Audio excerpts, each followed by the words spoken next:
বিসমিল্লাহির রহমানির রহিম। নেত্রকোনা স্বেচ্ছাসেবী ঐক্য পরিষদ ও মানবতা সেবা রক্তদান গ্রুপ মদন উপজেলার পক্ষ থেকে আমরা 5ই জুনের উপলক্ষে 100+ সারা বিতরণ করার একটা উদ্যোগ নিয়েছি। যদিও আমরা একটু পিছিয়ে গেছি, তবে উদ্যোগ সফল করবো ইনশাল্লাহ। তবে বৃক্ষরোপণ উপলক্ষে আমাদের সিনিয়র পার্সন আছে পায়েল কাকা ও এরশাদ ভাই, তারা কিছু বলবে। আসসালামু আলাইকুম। আমাদের যে প্রোগ্রামটা ওটা নেত্রকোনা স্বেচ্ছাসেবী ওই ঐক্য সংগঠন থেকে আর মানবতা সেবা রক্তদান গ্রুপ সহযোগিতায় আমরা 100+ ওই শুধু ফলের গাছ প্রত্যেক মসজিদ মাদ্রাসায় আমরা ওই 2টা 4টা 5টা করে লাগানোর চেষ্টা করব। আমার রিকোয়েস্ট থাকবে যে মসজিদে গাছগুলো লাগানো হবে যেন মসজিদ কমিটি বা ইমাম সাহেব যারা আছেন অবশ্যই যেন পরবর্তীতে পরিচর্যা করেন, এবং আমরা যতটুকু তদারকি করার তো আমরা চেষ্টা করবো ইনশাল্লাহ সর্বোচ্চ।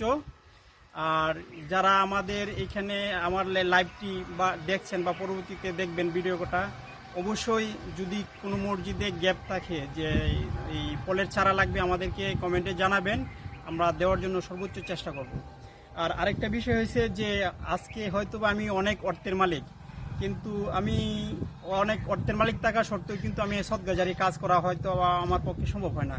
কিন্তু আজকে এই যে একটা গাছ আমি হয়তো বা 30 টাকা বা 40 টাকা দিয়ে একটা গাছ লাগাচ্ছি, এই গাছটা যতদিন ফল দেবে এতদিন পর্যন্ত কিন্তু এটা সৎগাজারি হবে।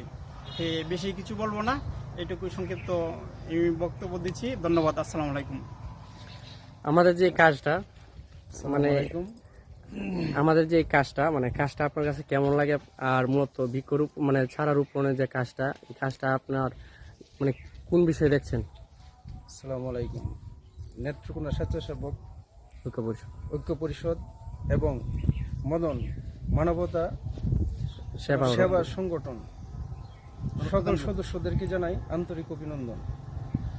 আজকে যে উদ্যোগটা নেওয়া হচ্ছে বৃক্ষরোপণ, বাংলাদেশ সরকার বৃক্ষরোপণের দিকে হাত বাড়িয়েছেন এবং সকলকে বলছেন একটি করে গাছ লাগাও। সেই উপলক্ষে এবং আমরা মানবতার উপলক্ষে নেত্রকোনা স্বেচ্ছাসেবক এবং মদন মানবতা সংগঠন সবাই একত্রিতভাবে কিছু কেন্দ্র নার্সারি থেকে 100+ গাছ আমরা মদন উপজেলা প্রত্যেকটা মসজিদ মাদ্রাসায় দেওয়ার চেষ্টা করব। এবং যারা আমাদের ভিডিওটা দেখতেছেন, কোনো মসজিদের যদি জায়গা থাকে এই গ্রুপের সাথে যোগাযোগ করবেন, আমরা গাছ